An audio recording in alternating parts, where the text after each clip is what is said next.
ನೋಡ್ರಿ free fire add ಹುಡುಗರ free fire ಆಡೋದ್ ಬಿಡ್ರಿ. ಫ್ರೀ ಫೈರ್ ಅದ ಮತ್ತೊಬ್ಬ ಹುಡುಗ ಸತ್ತಾನ.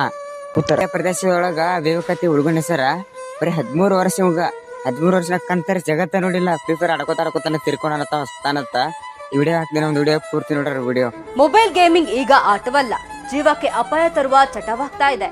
ಉತ್ತರ ಪ್ರದೇಶದಲ್ಲಿ 13 ವರ್ಷದ ವಿವೇಕ್ ಎಂಬ ಬಾಲಕ ಫ್ರೀ ಫೈರ್ ಆಟವಾಡುತ್ತಾ ಹಠಾತ್ ಸಾವನ್ನಪ್ಪಿದ್ದಾನೆ. ಈ ರೀತಿಯ ಸಾವನ್ನ ಸಡನ್ ಗೇಮರ್ ಡೆತ್ ಅಂತ ಕರೆಯಲಾಗುತ್ತೆ. ನಿರಂತರ ಆಟದಿಂದ ದೇಹದ ಮೇಲೆ ಒತ್ತಡ ಹೆಚ್ಚಾಗಿ ಉಸಿರಾಟ, ಹೃದಯ ಬಡಿತ, ರಕ್ತದೊತ್ತಡದಲ್ಲಿ ಬದಲಾವಣೆ ಉಂಟಾಗಿ ಸಾವಿಗೆ ಕಾರಣವಾಗಬಹುದು.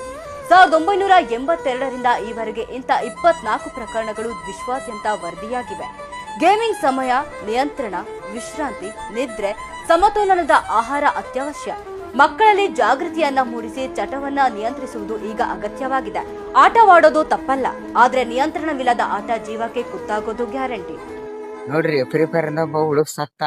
ಏನ್ ಮಾಡಿದ ಈಗ? ಅವ್ರ ತಂದೆ ತಾಯಿ ನಿಮ್ ಮೇಲೆ ಆಸೆ ಕೂತಿರ್ತಾರ. ತಂದೆ ತಾಯಿ ಒಬ್ಬೊಬ್ರ ಮಕ್ಳು ಇರ್ತೀರಿ, ನಿಮ್ಮ ಮೇಲೆ ಆಸೆ ಕೂತಿರ್ತಾರ. ಅವ್ರು ಸತ್ರ ಏನ್ ಮಾಡ್ಬೇಕು? ಅವ್ರು ಮುಂದೆ ವಯಸ್ಸಾದ್ಮೇಲೆ ಅದಕ್ಕೆ ಅರ್ಥ ಮಾಡ್ಕೊರಿ. ಫ್ರೀ ಫೈರ್ ಆಡೋದ್ ಬಿಡ್ರಿ. ಫ್ರೀ ಫೈರ್ ಆಡೋ ಹುಡುಗರಿಗೆ ಈ ವಿಡಿಯೋ ಶೇರ್ ಮಾಡ್ರಿ.